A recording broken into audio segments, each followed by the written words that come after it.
9, 8. All right, I can count that high. I got that many fingers and toes. But hey, all you crazy I know. sci-fi and I know, I appreciate it. Hey, all you crazy sci-fi and fantasy fans, it's time for your daily dose of shenanigans over here at the Blasters and Blades podcast. Just three nerdy veterans geeking out over our science fiction passions and fantastical fantasies. A place where magic is king, the sky is the limit, and space is the place. The podcast that puts the fun in dysfunction. So without further ado, we've got the one, the only, the magnificent Miss Audrey Hughey. Can you please introduce yourself to our listeners and viewers? Hi, friends. I am Audrey Hughey. I love horror. I love speculative fiction. I love science fiction and basically all the fictions. So I am so thrilled to be here again. So lucky. Well, we're glad you came back. All right, so the next part of the introduction, dear listener, is how we found them. So I found Audrey through mutual friend Jennifer Frontera, who writes as J.R. Frontera. Good books if you like the Western thing. And she's a certified cowgirl and quick draw champion. So that's kind of cool. I mean, who can say that in this day and age, right? I know. Not you. No, I mean, I use long arms for a reason.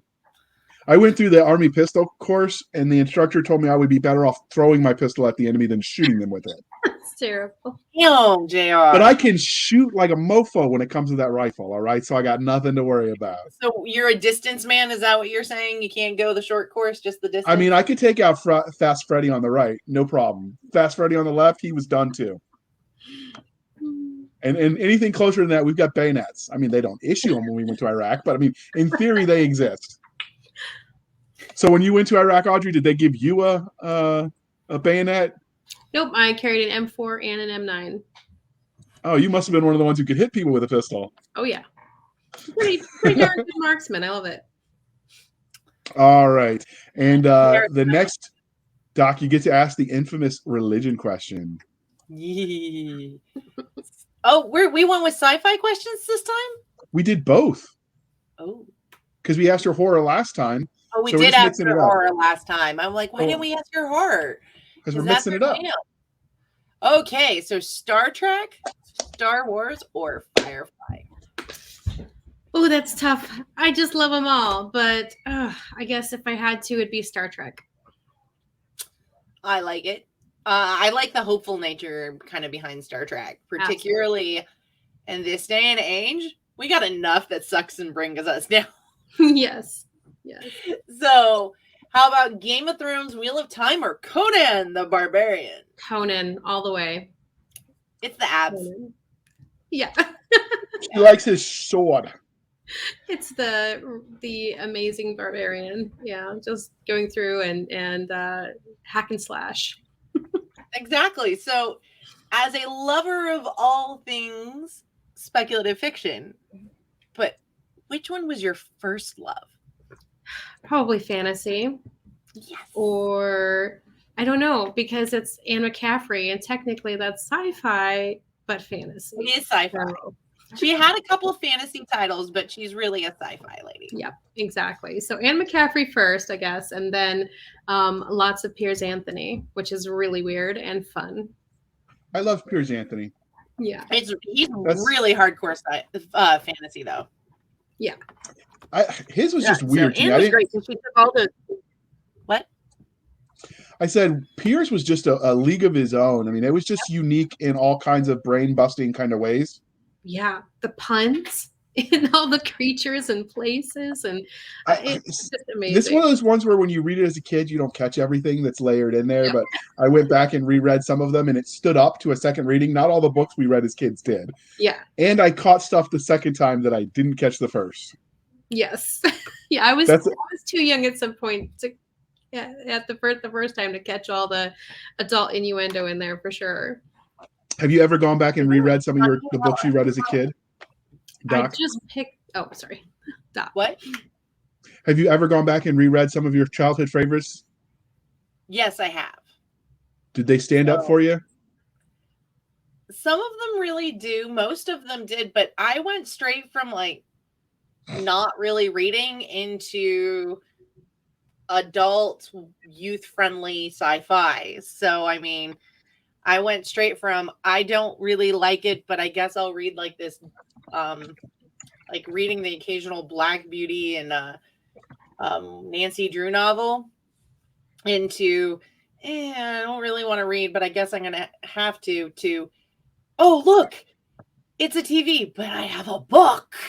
And that was Anne McCaffrey, Elizabeth Moon, Jody Lynn Nye, and Mercedes Lackey. So I went straight from like, kind of being forced to read into like, and those really do stand up. But there is some where I'm like, okay, this is not, this feels bad saying it, but there are some books that I've gone back and I've read and I'm like, okay, it's really not the most pivotal piece of fiction ever, but emotionally I'm still attached to it like it is. Yeah. What about you, Audrey? Have you ever gone back and revisited your childhood in literature? Oh yeah. And I don't think this book, it was clean and it was youth friendly, but it wasn't, it definitely was not, it did not stand up as an adult. And I had to search for this book because it's called The Talisman and it's a fantasy book. But when you look up The Talisman, you get Stephen King. So I searched and I finally found this book, and I think I found it used at like Second and Charles or something. I couldn't believe it. I couldn't believe my luck. So I sit down with this nice, well-loved paperback to read The Talisman, and I open up and I start reading. I'm like, how did I get through this the first time? This is well, maybe it wasn't terrible, but I had just that first run through of this book being, just introducing me to all these different characters and experiences, and kind of like you mentioned, you just can't get that experience back after you've already had it. You can't just do it again fresh and new, and especially when you know how things turn out. Yeah, and it's really hard to kind of go, is it because it's not, well, particularly if you're reading something foundational, right? Like you're reading it and you're going, oh, this is so great. Like, you'd say Honor Harrington is foundational to Mill SF, for example. It's not so, and you're like, oh yeah, or Frankenstein, because that's Frankenstein. You can read Frankenstein, and now we sit there and we're like, this is predictable. Okay, yeah, but it wasn't when it came out because it's foundational like that. And so there's some of these, it's like, really, that was not that big of a plot twist. Yeah, like Child Cisca, not that big of a plot twist. Yeah. So I loved it though. It's still something nice. You can't really. I will say I went back and watched The Nanny as an adult, and I turned around, walked into the other room, and looked at my mother and went, "Why did you watch this with us?" Yeah. And my mom goes, "You were too young to understand most of the references you're scandalized right now about." Yeah, her voice is annoying. But all right, so you talked about your first love being in the sci-fi versus fantasy, but when did you first discover horror? Because we're going to get into that in a little bit. Well, my parents had a nice little neat library that was kind of like built into where the stairs come up. It was one of those 70s split level houses. So on the other side of the staircase was a built-in bookcase. And my parents, like my dad was really into like science, what is it called? Like science thrillers or something. So basically Michael Crichton. He was really into Michael Crichton and things like that. And my mom was more into the fantasy, but we also had like God's Graves and Scholars, which introduced me to archaeology and mythology. But she was also, well, they were both into Stephen King. So my first introduction to horror was Stephen King, and I believe it was Night Shift. I couldn't get through it to save my life. I still can't. So I'm going to be blasphemous there, but I just can't do it. I fall asleep. I can't get through it. I can't pay attention.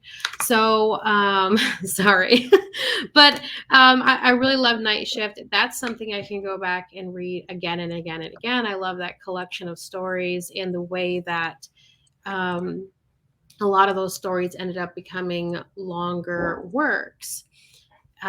So really, yeah, Stephen King and the Girl Who Loved Tom Gordon. That's one I can read over and over again. But I first read that in Afghanistan in 2005. It was like one of the 3 books on the shelf at our fob. So. Oh my goodness. So That just goes to show everyone's experience in Iraq was a little different because we spent so much time outside the wire. Reading was the last. That was like a 2-year window where I read nothing if it wasn't checking FM manuals and my PMCS manuals. but yeah, no, it was, like, I was on the fob, and it was on smoke breaks if I had day shift that I was reading. Absolutely.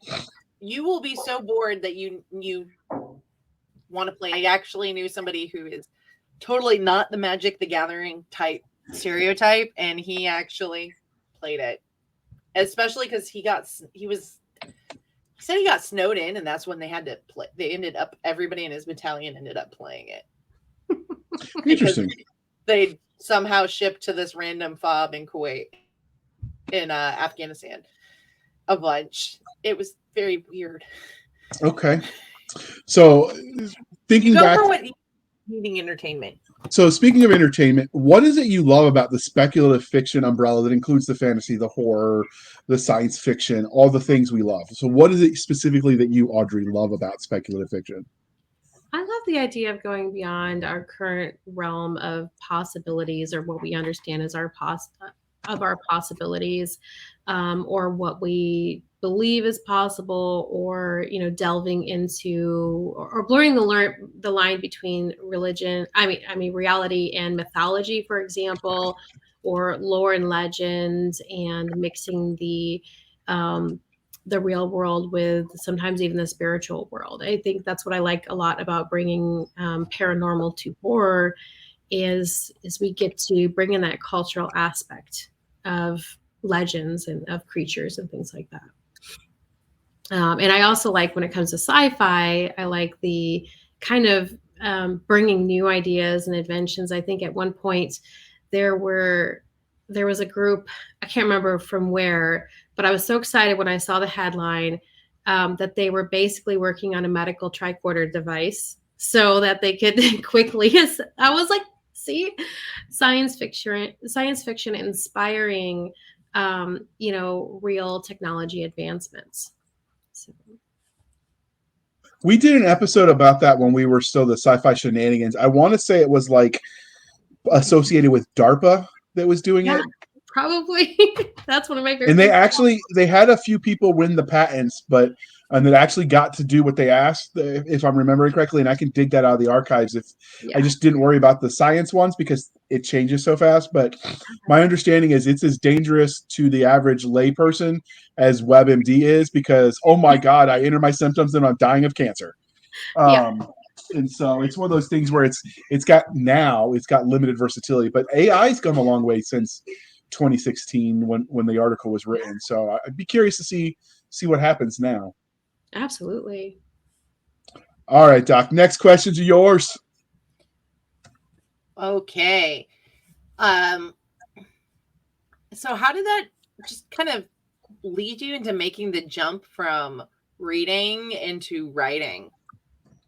Well, and I think we talked a little bit about this last time we spoke, but I have always told stories. I wrote songs as a child. I told stories first to my horses while I'm out riding, because your horse will always listen to you. They don't care. They won't even talk back usually. So, but I get one of those. Yeah. So, I would be telling stories to my horses, and as soon as I could start writing and do that, I was writing stories. I was writing small stories or pieces of stories, and so as long as I can remember, stories have inspired me to write my own. So for those listening and not watching on YouTube, it was the X Prize that did the tricorder, and it was that they won it. And that is a good answer. Although, are you sure the horses aren't judging you? Like, can you read their minds to know? Well, they seemed pretty happy and relaxed. They had floppy ears. So floppy ears is a good sign. That's a relaxed, happy horse. Okay. So it was as of 2012 that it won the X Prize for the thing. It's hard to believe it's been that long. I know. It feels like maybe it was 2 years ago.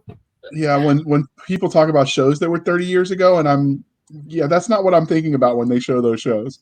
Yeah. But yeah, so that's an interesting way to go. But I think there's something common in why people love and then write.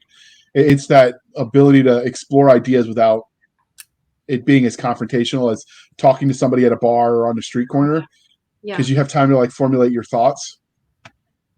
absolutely. Absolutely. Or some of us just open mouth and insert foot, but It happens. Well, I mean, it works for you. it does. I make it look good. All right, Doc. Next question. Save me from myself. Oh, there's no saving. I've been trying for 5 years now, but until then, Who's counting? you got to drive.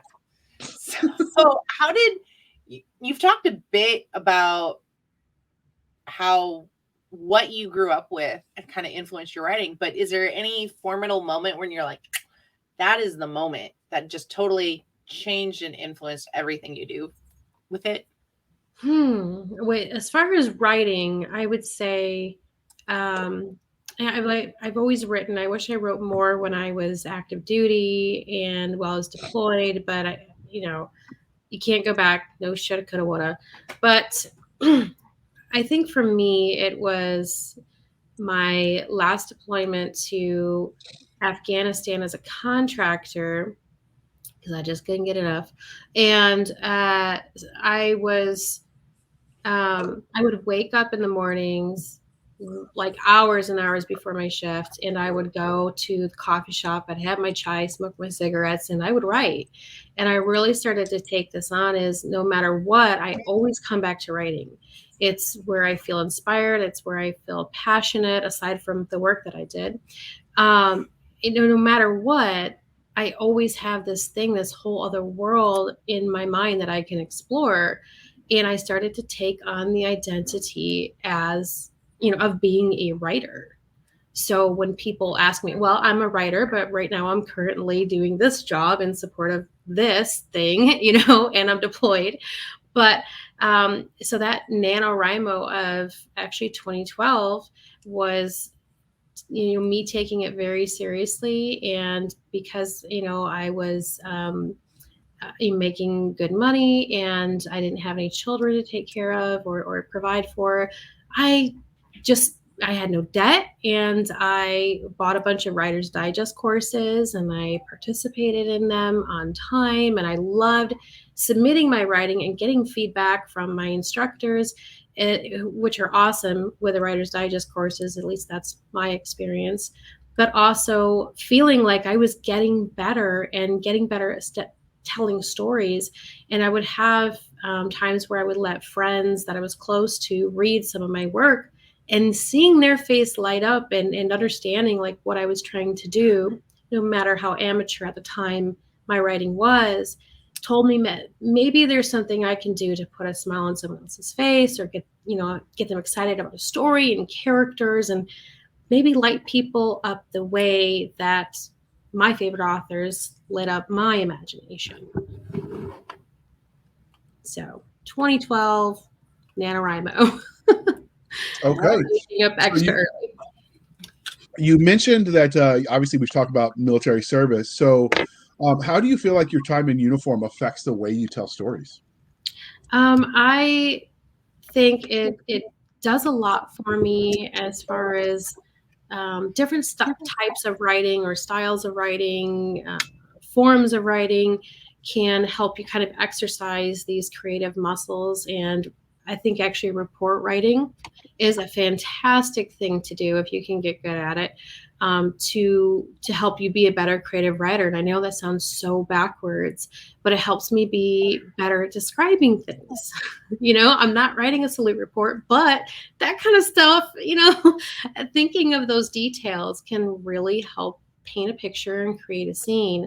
So I think that helped, as well as the Army sent me. I was, very, very small town kid. There are like 2,500 people in my whole, school district.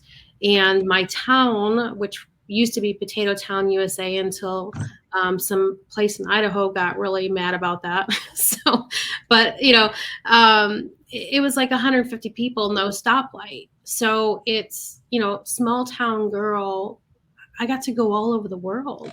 I scored really well on my ASVAB, so I got to choose my job. I said intelligence analyst sounds awesome. Sign me up for whatever that is, right? And I'd kind of been doing a little bit of that in high school because I'm just a nerd. I was sitting down with a friend of mine, and we were doing country briefings with each other. We would research a country and take different aspects and culture, language, religion, things like that. And then we'd brief each other on those aspects at lunch because we were nerds. And I couldn't get enough of it. Like, I would have loved being your friend in school. It was so much fun. And it was inspired because we played Tomb Raider. That first Tomb Raider, we would play on the computer together. And we were like, oh, how we got to learn about these different countries and what it'd be like to go there. But yeah, so I'd kind of been training myself without knowing about it for that job. And then because at the time when I selected that MOS, they're like, okay, you get to choose your duty station. It was Fort Hood. I always start the name of the one in Washington, Fort Lewis, right? Yeah. Fort Lewis or Europe. And so that was a no-brainer. Send me to Europe. Oh, Europe. Yeah. So I got to spend 2.5 years living in Germany.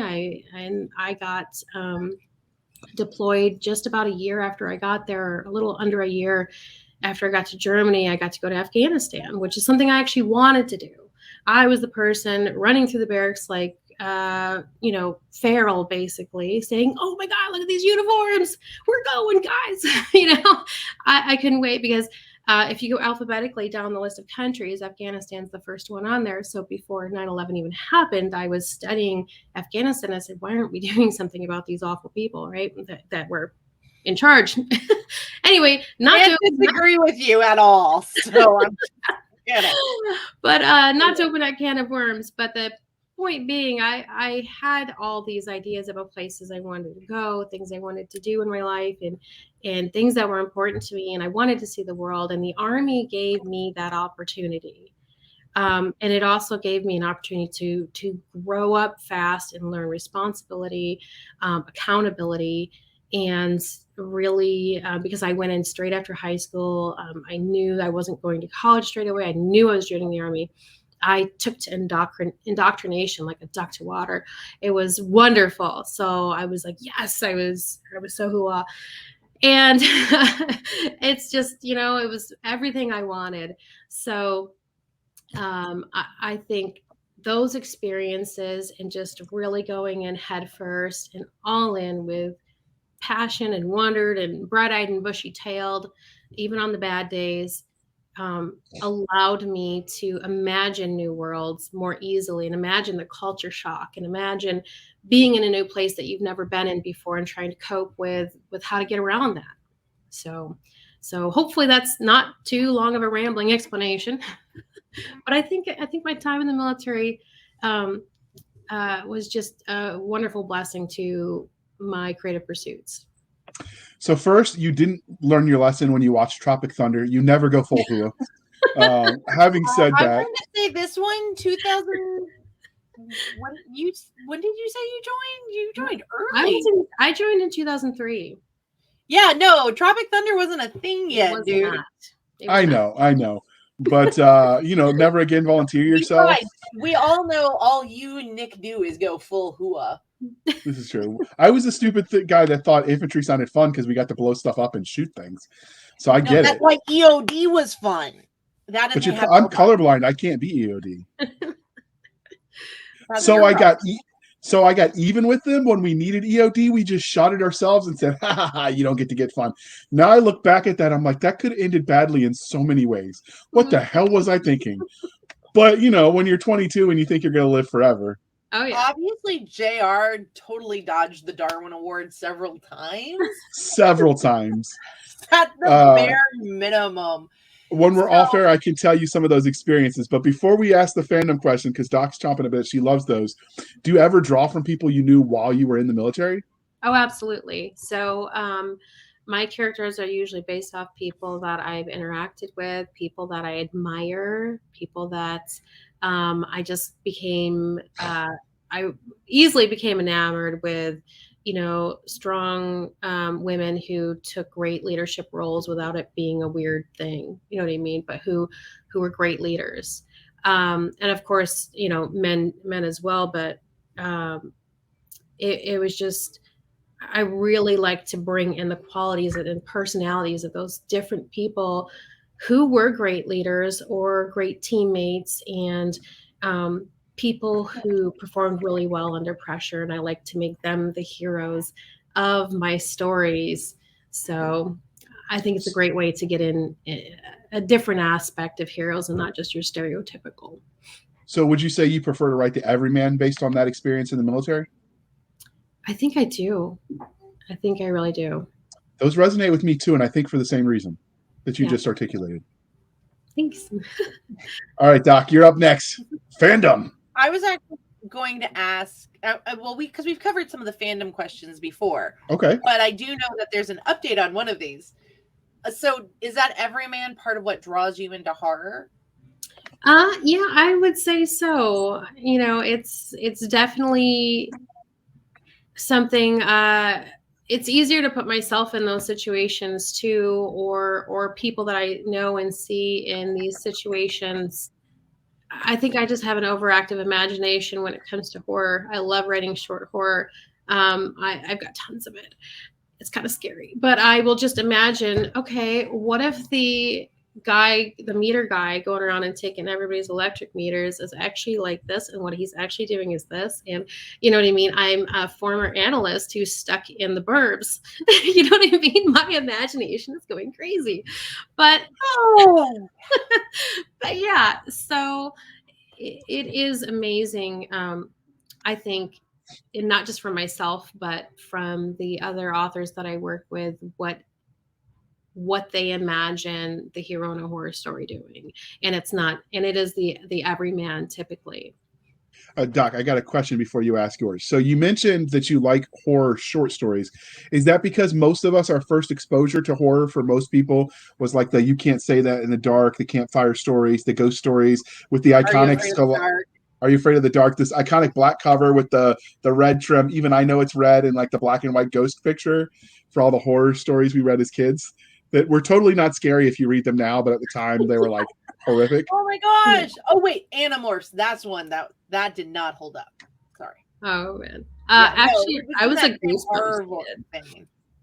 Goosebumps too. Yeah, the Night of the Living Dummy, I think stands up. I think it holds up. That still terrifies me. I'm terrified of dolls and clowns. Oh yeah. I mean, Chucky, I'll give you that. But is that what you think drew you to the short version of horror? Because I mean, obviously, horror can be long form too. Absolutely. So especially when you're a kid and you're into that, or when you're going through a heavy reading phase, you get that quick burst of adrenaline and that story rising to its climax and then the resolution. And it's just such a kick. And I want to write something where people can get that nice jolt of fear and adrenaline and resolution without spending, days or weeks reading it. All right, Doc, back to you.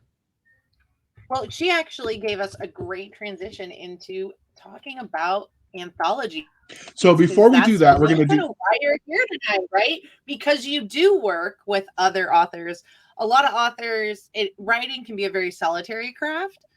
And because I joke with some of my author friends, it's because I need the quiet so that they can hear the voices coming from inside their head. But you do work with other authors. And so what got you into doing these anthologies? So, Doc, I hate to interrupt. You're going to have to remember that question because we got one for you, Audrey. So if people want to know more about what you have written, can you give us the Reader's Digest version before the commercial? And then we're going to spend the next half of the show talking nothing about this, but this anthology. So that's a good transition. Okay, so what I've written so far, I've created a lot of planners. I write vigilante thrillers, and I write short horror, which I'm putting into a collection to release 13 stories at a time, of course. You got to have 13 in there. But I also... Oh, I get that. It took a second. I'm sorry. It's the math thing. It's a number. Yeah. Okay, but Do you know people actually use your planners? Oh yeah. Awesome. Yeah. And then I sold really well at Vegas, both 2021 and 2022. And then in 2022, Lulu was there too. And because that's who I print through for my planners, they were like, let's do a signing. And people actually wanted me to sign their planners. And I was like, oh my God, that is so cool. That's awesome. I always lose my planners. That might be Oh, one no. That's Yeah, I've the actually had age people coming into effect. Oh my God, I actually had people all these like every year that I've gone to Vegas, I have people come up and tell me like that my planners help them finish books or finish their book or finish multiple books. Oh, so you have like done a very specific style of planner you do. Oh yeah, I couldn't find a writing planner in 2017. So I created one that isn't about just writing, but also putting in the marketing and, whether it's social media, newsletters, blog ideas, because everybody has a different style, and really taking charge of the business aspect of being a writer. So we're gonna have to link to that in the show notes. We're gonna have to link to it because this is like planner buying season. Yeah. All right, and on that happy note, before we dive into her planners and her anthology, which she's using the planner to plan, we're going to pause for a moment while we shamelessly shill for the man. 35 awesome stories started by one kick-ass meme. It started as a joke. Storm Area 51, they said. They can't stop all of us, they said. But all laughter has stopped when the U.S. Air Force mobilized and pulled out the big guns. However, relentless mockery and derision by the media and the powers that be pushed the dweebs and alien enthusiasts too far. What else were they supposed to do?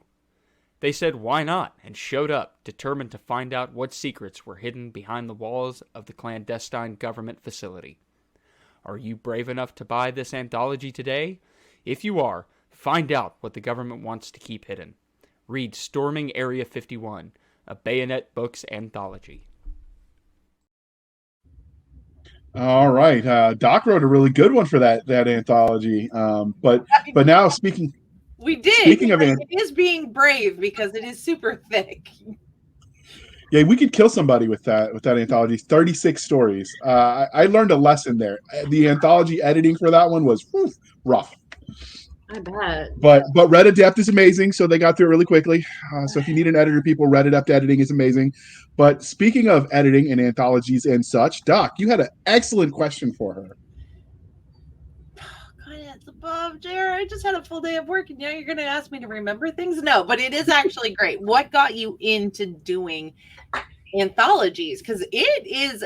Because I helped Jay, we wrote a story together, but I also helped him with other aspects of it. It's a lot of work. It is. So I have this nice, tiny, very close-knit private group called the Author Transformation Alliance. It just happened because people kept asking me the same question in my writing groups. And I was like, oh, well, I'm going to make some videos. I'm going to make a website so I don't have to keep saying the same thing over and over again. So I did that. And then we were like, okay, let's start doing some anthologies. And so our first anthology was a heartwarming one. It was multi-genre, so it wasn't very specific. But the whole purpose of it was to showcase both experienced and emerging authors and give them a chance to be published in a non-pressure way and with other experienced authors to kind of cross-pollinate the audiences, as well as give them a shot to say, look, my story is in this beautiful book.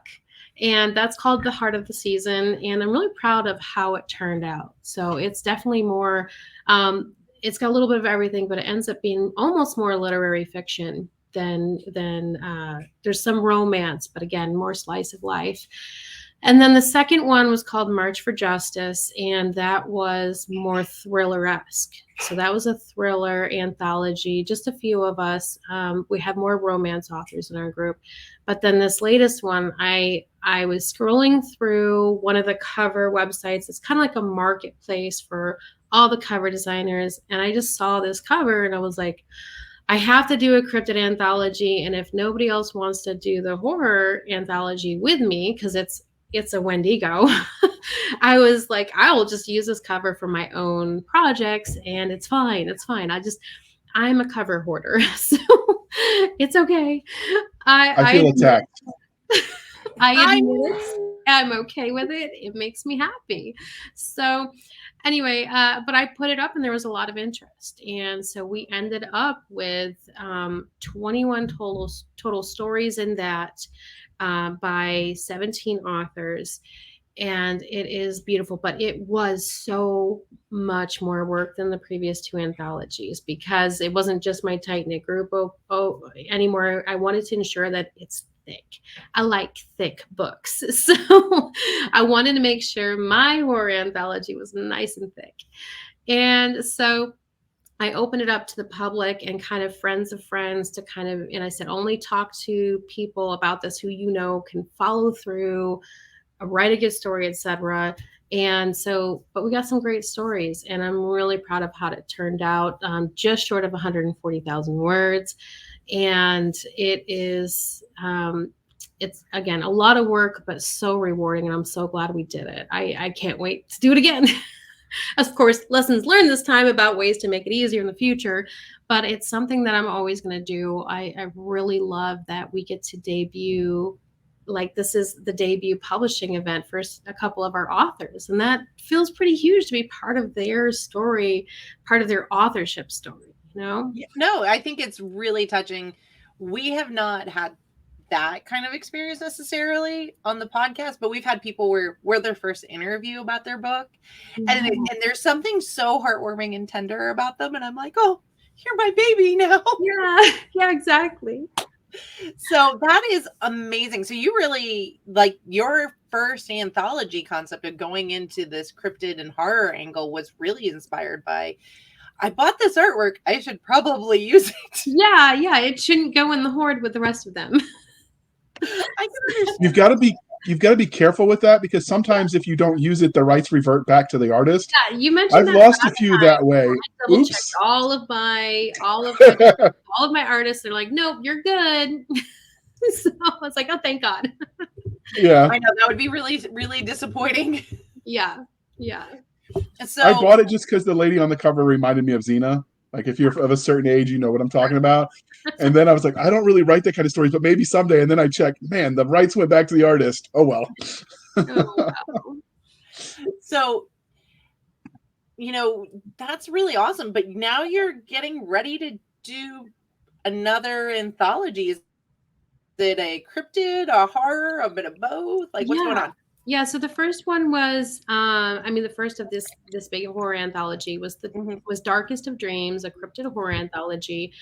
And there were so many cryptids that we didn't get in. I'm originally from Michigan, and so we didn't get the Michigan Dogman.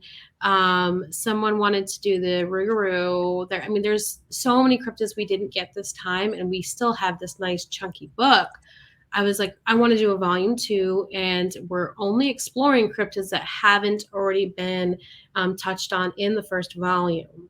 So I want to do this multiple volume set. And there's, we had a lot of wonderful backers who asked, well, do you guys have one of these yet? I'm like, oh, I'm sorry, submissions are closed, but I can't wait to tell you when submissions are open for volume 2. Because I'd love to have like the Yowie or something. And there's actually cryptids right in my local area in West Virginia. There's the Snallygaster. There's some kind of dog creature, basically like a black dog from South Mountain. There's the Ziddle or the Sorcerer Ziddle from South Mountain. And I think they were just a poor family that this rich woman wanted to pick on. So she spread rumors about them. But either way, it's become local lore and legend. And there's the Flatwoods monsters. There's all these crazy cool cryptids in West Virginia, and I've barely scratched the surface. So that's all we've done, just in West Virginia and Michigan, like there's so much more, not just in the US, not just in North America, but all over the world that can be explored. And we can introduce more horror lovers to, especially for those who love cryptids. And I found out there's a very, very strong audience for this. It was our first campaign for this. I hadn't done any other horror campaigns with my Kickstarter account, and we got 352 believers, 352 backers, and we raised over $14,000. And that was with very minor audiences and just making sure we had about 100 people ready for notification upon launch. But it really grew because we had a great cover and we had a very clear concept, paranormal style cryptid horror. And it was all focused on cryptids, and that community is so strong and so much fun. I love that you're taking it. And do you actually have like a list of, I have done this one, this one, this one, this one, this one, this one. That is awesome because it really will give people a chance to highlight so much. You're going to get such diversity and backgrounds and types of characters because that's so exciting. It is. And that's what I love about it. And giving people a chance to highlight their local area and lore and cultures, and all these different aspects of these dark parts of our cultures and histories and civilizations. So I'm going to ask something for the audience just to make sure that we're all working on the same page. What is a cryptid? So a cryptid is a creature that is believed to never have existed, and sometimes in some definitions to not exist anymore. So like a Tasmanian tiger might count as a cryptid, but we're going for more of that paranormal aspect. So that is creatures from lore like the Wendigo, Sasquatch, Jersey Sasquatch Devil. is real. Yeah, see, for some people that is very real. And I'm not going to say one way or another. They are. He thinks really good friends women who are attracted to him, Yeah. We had 3 really cool Sasquatch stories in the volume 1, and I allowed 3 of them because they all touched on different aspects of Sasquatch lore. So I thought it was really important to highlight those different aspects of what people believe about Sasquatch. And they were all geographically in different areas, so that helped too. I mean, I love the chupacabra. Yeah. And it's very funny because I'm very aware of what a chupacabra was. I managed to convince a student at KSU that chupacabras were real. I wrote about one of those in one of my stories. Oh, wow. I remember joking with them, and I'm like, we were on a school trip, and I was like, don't let the chupacabra get you. And he goes, wait, what? What's that? Is it like a snake? And I went, yeah, sure. Nice. He never went home and he never looked it up. He spent 2 weeks talking about and warning everybody that the chupacabra might bite them. Oh my gosh. That's terrible. What's terrible is we were in Antigua. Okay, Doc and her misspent youth. So normally we would show the cover art and talk about, what the story of the cover art is. So I'm just going to throw up some free art I found of a cryptid on Google open source and ask you, since you haven't commissioned the art yet, dream big. What do you want in a perfect world? In a perfect world, I would take my favorite story of those submitted between February 1st and May 31st. And or the strongest story, favorite story or the strongest story. I don't want to play favorites, but I got it because I'm the editor. And I would ask for that to be done. And I'm kind of hoping it's something like the Michigan Dogman, or I don't know. It's so tough to pick, and I don't know. I had something where, I had the situations where a lot of people said they were going to submit something, but then they didn't follow through. So right now I have a lot of people who've committed to submitting stories. They're really excited about it because they've heard that this submission page is going to open, but I don't want to hedge my bets on one or the other. But I know there's somebody who wanted to submit for the first one. She and her husband wanted to submit. So they already wrote the stories. They just couldn't get them edited in time before the deadline. So they already have stories ready to go. They got a Rougarou and a Michigan Dogman. So I know it could be one of those 2 things. Dreaming big, it's going to be just as terrifying and well done as the first one, because our Wendigo, people love that cover. I mean, like I said, I saw it. I knew it had to be mine in all its terrifying glory. And I want a cover that is just as gorgeous and terrifying. Gorgeous and So terrifying. what I Sounds like my love first here- date. You've talked about it. JR, it sounds like your love life period. I mean, I wasn't going to go that far in public, but I mean, whatever. it's my love life. My love life is no better. So. All right, And- so back on track. But what I really like that you talked about is the fact that there's like, the editor has a really hard job, because you have to read through all of these and figure out there has to be a balance to the story. And I think we have a lot of readers who listen, but a lot of readers turn into new authors eventually, and there's kind of an evolution in there. But what I like is you talked about the fact that you're not going to say, oh, no, we already had a Sasquatch in book one, we can't do that. It has to be something very different, because sometimes, and Mel Todd, who's an author, we were talking about it, that she submitted to an anthology one time and she thought it was great. The editor actually was putting up notes. She's like, look, I had 5 of these kind of stories, so I had to pick one that was my mommy got old type, because it was about aging and transition in life. So, but that it's interesting. So you really, it's just because it didn't get accepted this time also doesn't mean that it's not a good cryptid story, and it doesn't mean that it's not going to fit something else better. Exactly. Absolutely. I think the most important thing is that people focus on either lore that's close to them, that they have had experience with, whether they believe they've had a run-in with a cryptid. You know, I'm one of my favorite things to watch is Nuke's top 5.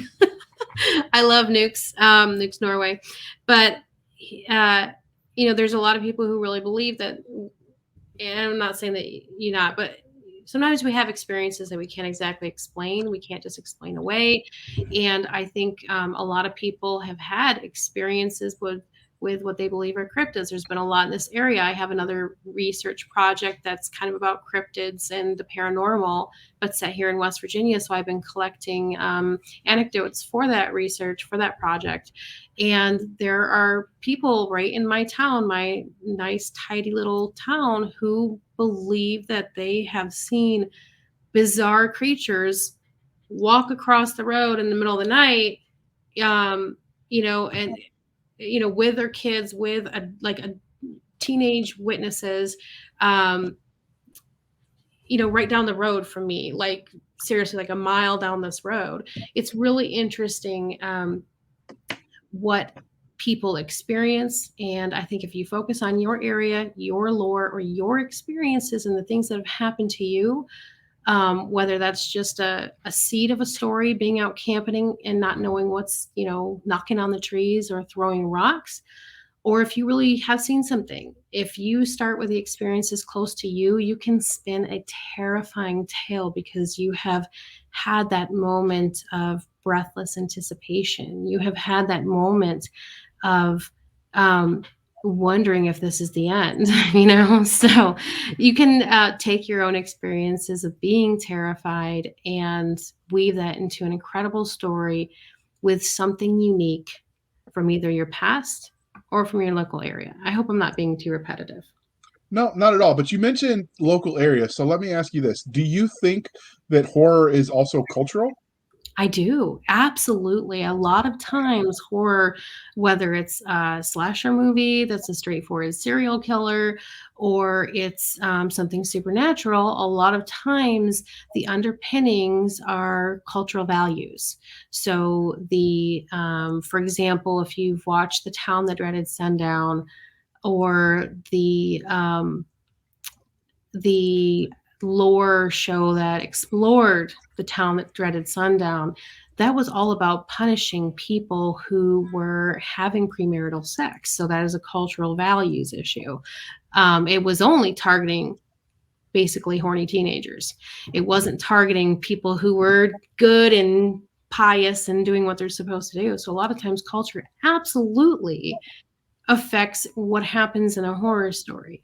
And that's okay. it can be a good indicator of the culture that you're coming from and represent that culture, and its value. So that's where my nerd comes in. I'm thinking sociocultural anthropology, those kind of things. There But is, yeah, but there's also like some very unifying theories, like people being afraid of dolls. oh, I was absolutely. listening to on the radio today. They had one of the actresses from the movie Megan come in and was talking, and she said she actually had worked on Sesame Street, and she said the number one thing, the first piece of advice they give you when you work on Sesame Street is because they have all the puppets lined up going before you go into this room, just so that the people who are working them can grab them and go, right? She goes, you are warned not to look to the sides and not to see, because you don't want to. Yeah. And so there are certain things like that. The doll thing, it's very universal. And so it's interesting to see, because some of it, that to me indicates that some of this is also instinctual. Absolutely. I was just thinking of that. It reminds me of, if I really love researching, again, myths and legends from all over the world. And what has been a particular interest of me is people from the Mojave Desert and that area, and Native Americans and indigenous people. And there are legends about little people from the North, and it's interesting because they were terrifying warriors. So that kind of relates me to maybe there were other tribes of people who were so much different physiologically, that we're scared of dolls because they were terrifying warriors or something. But but really something instinctual about something small that's skittish. Maybe the glassy eyes or something that catches the light in a way that almost makes them look alive sometimes. Again, I don't know why, but dolls, like baby dolls, I cannot stand them. I don't know why. They just freak me out. I don't get people who collect dolls that are supposed to be haunted, unless it's just to get YouTube views. I don't get it. Nope. I'm going to show you one of my favorites from when I was a kid. It doesn't look human. Yeah. I prefer them that. Yeah. Even as a kid, I preferred them that Yep, way. exactly. Look. I don't want them to look human. Not whatsoever. No. Yeah. No. But yeah, it's interesting, all the cultural, and when you look into lore and mythology and the stories of different peoples, what you find in their oral history that can inspire your imagination to think about what people went through, in other times. So we've talked about the horror a little bit as far as like the cultural aspect and what a cryptid is. Well, it can be a little bit broader. And we do have the interview where you and Jennifer Frontera, JR Frontera, came on. It was like 192, 193. I will link that in the show notes, people, where they talk about volume 1, so you can get a feel for it if you're interested, either as a reader or as a writer. But what do you think makes a good horror story? Put your editor hat back on for just a second. To you, what is it that makes good horror? Yeah, so it's definitely not just gore upon gore. Pacing, tension, and building fear, I think, are what really makes a good horror story for me. So if I feel like I am in this story and it's the clicking of the chain as you're climbing that big hill on the roller coaster, chink, chink, chink, chink. You know what I mean? If it feels like that, and I know I'm getting to this huge part where it's going to be terrifying, and then it delivers on that terror sufficiently, then that is a winning story for me every time. I want to feel that tension build. And you can have a slower paced story as long as that you get that weird feeling. I'm not just saying eerie, but where you're in a different world, a different place. I kind of have an interdimensional story. I have 2 stories in the first anthology, and one plays with dimensions and or planes of reality. And that kind of took on the pace of The Haunted Mesa by Louis L'Amour, which I felt like was more horror story than Western. And, but another story from my example that I did that I got really amazing feedback on, like very, very happy feedback from readers, was more the pace of The Collector, which I absolutely love. I want that fast pace where you're constantly on the edge of your seat. So you can have it both ways. Your pace doesn't have to be the same. I like to have a mix of pace and style and voice in an anthology so that you're getting a buffet of stories rather than just one type the whole way. You're getting cryptid, you're getting paranormal, but you're going to get to experience a vast spectrum of different authors, styles, and voices. But you have to have a good solid pace, great tension that builds to a satisfying climax. If you spend about 2 sentences describing your monster, then you're not actually building to the whole purpose of the stories for this anthology. I think what you said was great also about why anthologies are so wonderful. Yeah. Is because you do get a variety of stories. I have definitely found amazing authors from my short story content. JR loves short story for that, but he's also a Minute Man.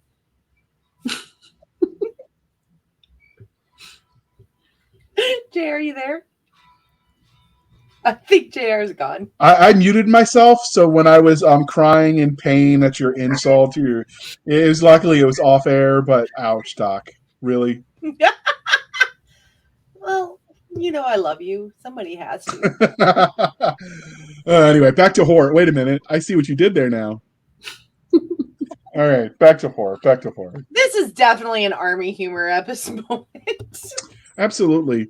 So we talked about what is a horror. I think we've got that. I will link to episode 193. I just looked it up. Darkest of Dreams, the Cryptid Anthology is the title of the episode. So when people let's talk about the Kickstarter for a little bit. We've got a little bit of time left before we got to go, and Doc's going to fall asleep and turn into a pumpkin soon. So what kind of prizes? Leave me alone.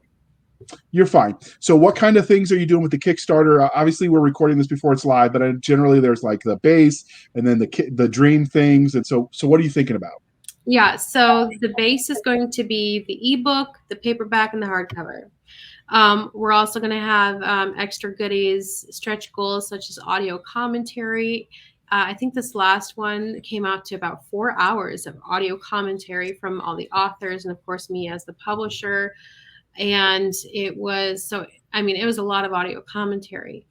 As well as we have Cryptid Party Crashers Guide to Halloween. So we'll do a volume 2 or issue 2 of that because we didn't issue 1 for this past Kickstarter. So there would be an entirely new edition of that. And that's going to be basically your cryptid and the suggested drink, meal, and Halloween game, terrifying Halloween game pairings for each creature. And so that's a lot of fun. It's all Halloween themed, so you can take that, use it for your party. Of course, you shouldn't. Some games will have disclaimers like, don't really play this game, please. Like hide and seek on a mountainside kind of thing in the dark. Yeah, but that's a lot of fun. We'll also have a stretch goal for hiring the artist. So the base goal is always $1,000. That ensures that we can pay our authors something. Of course, we do expect to go over that. Again, we want to do better than we did this past time, which was $14,000. And but the more we can raise, the more we can pay an artist. And I want to do another artist. And again, not just highlight different authors, new and emerging and experienced, but I also want to highlight different artists as I continue to publish these anthologies. And so we had Wilkelance. He's called Wilkelance on Instagram, and it's somebody that JR Frontera recommended because she's used his art before. But I want to get another artist. I'm looking at some Appalachian artists right now that I want to highlight because I really like their style for cryptids and horror. So what we do is that artist is hired once we hit that $5,000 stretch goal. That artist is hired to create custom art and the illustrations with color for each cryptid. Oh, wow. And yeah, so it's a lot of work. This is a really high quality book that Absolutely. these Kickstarter fans will be getting. Absolutely. That's amazing. And So I read in an era where ebooks are so plentiful, and I'm not complaining. Yeah. When I buy a book, I really want that nice production value. Absolutely. So, Absolutely. like, That's why I went full A+. Like I spent so much time fretting over and perfecting even the ebook because I wanted to make sure that that experience was so far above just here you go, here's an ebook and some words. No, I want you to feel like, so we have the deer antlers, we have this kind of distressed font, and we have these images that go with each of the stories, even in the ebook because of how it's delivered. And I wanted even the ebook experience to be so far above par for our backers, and to really say, I want you to love this so much you come back. I want you to feel this with the added imagery. I want you to feel this while you're in this book reading this, Okay, so I did read some of the reviews when this came out, the last one for volume 1, and I will say that people felt like the final hardcover product felt like a coffee table book they could put out on display, and that's always I don't know if it was right because sometimes reviews don't always match the right not out ones. yet, so I don't know what you're looking at. I'm blaming them then because I see that happen mix up all the time on the reviews. Yeah, I mean the don't infamous know. this isn't the Jimmy You'll Dean have to sausage tell I me where ordered. The what? There's the infamous one on somebody's book that this wasn't the Jimmy Dean sausage they ordered. So Yeah. I mean, Amazon mixes it up. We're not on Amazon yet. I'm blaming Doc. We're gonna move on. This. Yeah, I could have swore we saw that was one of the reviews, but no, we don't have any. If you see any reviews, they'll be on our Kickstarter page because the only people who have access to this right now are our backers, and people who've purchased pre-ordered through Backer Kit.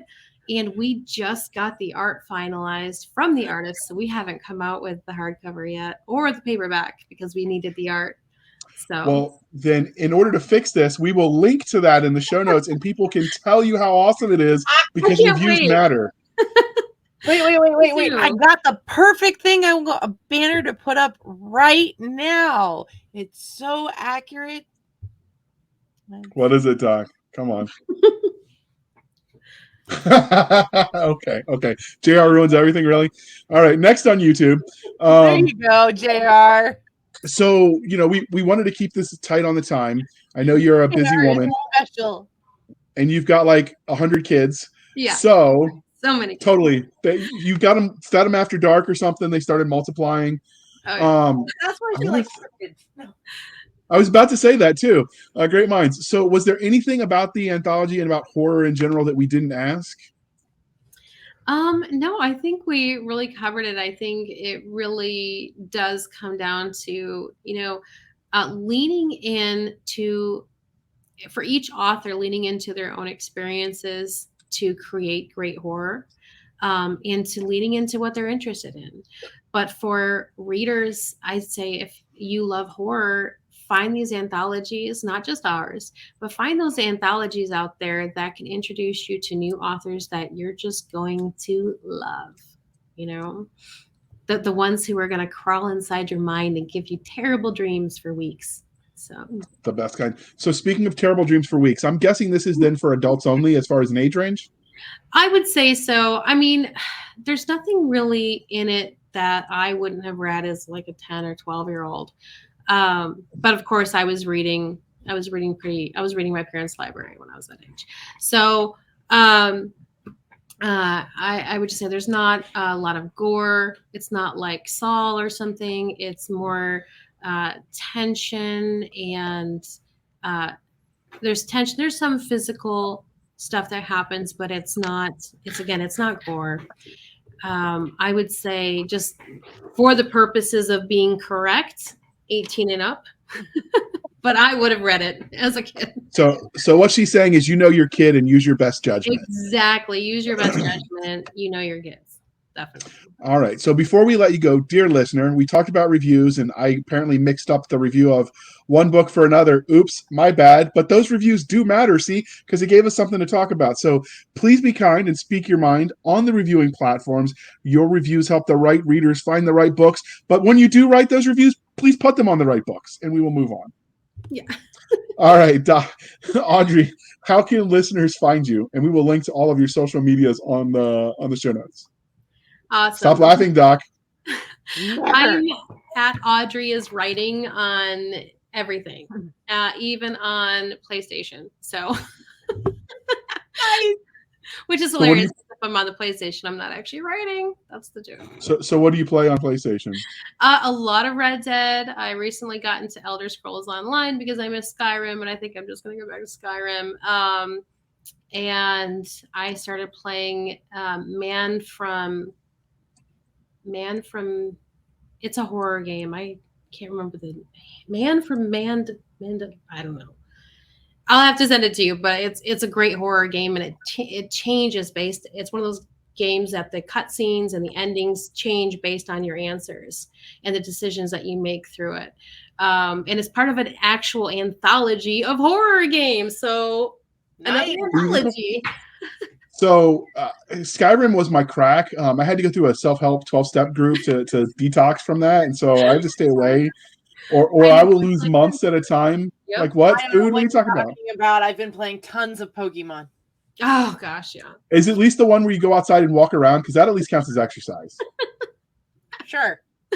All right. So speaking of how you can find people, you can find us on Twitter at twitter.com/SF_fantasy_show, Sierra Foxtrot _fantasy_show. You can email the show at blastersandbladespodcast@gmail.com. Again, that is blastersandbladespodcast@gmail.com. You can find us on Facebook, where all the shenanigans happen, at facebook.com/groups/Blasters and Blades Podcast. Again, /groups/Blasters and Blades Podcast. We do have that Facebook page we keep mentioning, but go like it so we can give it a dedicated URL, people. And then we have our website, anchor.fm/blasters and blades. Again, anchor.fm/blasters blades, where you can support the show for as little as 99 cents a month. You can help keep the lights on, or you can support the show more directly at buymeacoffee.com/author J.R. Handley. Again, buymeacoffee.com/author J.R. Handley. Be sure to put in the comment section that it's for the podcast, and I promise I will keep my co-hosts, Doc Cisca and Nick Garber, duly caffeinated. They will drink until whatever part of their body processes caffeine explodes. See, I did not pay attention in biology, obviously. No, you didn't. But it was a soft, squishy science. You should have done better in it. I remember falling asleep and getting in trouble for it, but somehow I got an A. I don't know. It's one of those weird things. Small college. Yeah. Sure. Maybe they just felt sorry for me because I was a history major. Oh, I'm sure they felt sorry for you. But thank you for coming and joining and listening to our podcast. Like, share, comment if you want to hear more from this. And always answer those questions we asked during the show, because that way we know you're listening. For Audrey here, who is amazing, and the absentee Nick Garber, and the definitely proven he's still Addlebrain JR, I'm Cisca. This was the Blasters and Blades podcast. We'll be back next week. Same time, same place, and doing our nerdy thing. And of course, making JR eat pizza with pineapple on it. That is horrible.